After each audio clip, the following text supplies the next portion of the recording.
How to contact Google support. So hey guys, welcome to this tutorial. In this tutorial I'll be guiding you through the steps on how you can contact Google support if you want some kind of support or if you require any kind of assistance and using any Google products. So now to start, the first thing that you can do is simply go to the search bar of any web browser and simply search for Google support or Google help. Then once you're done with this, hit the enter button and you will see this first website, that is support.google.com, which says Google Help.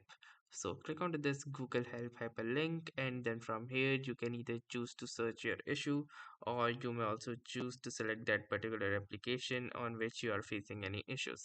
So for example, let us say YouTube. So let's say if we are facing any kind of issue in YouTube, we can simply describe our issue right here.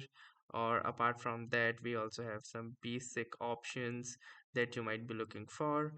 Or also you can choose to post your issue to the community so that other people can help you out, or you also have this contact us option which you can use, and from here you can describe your issue and resources, and Google will provide you with contact options which could be chat or a phone call. So that's how easily you can approach Google Help. Thanks for watching and have a nice day.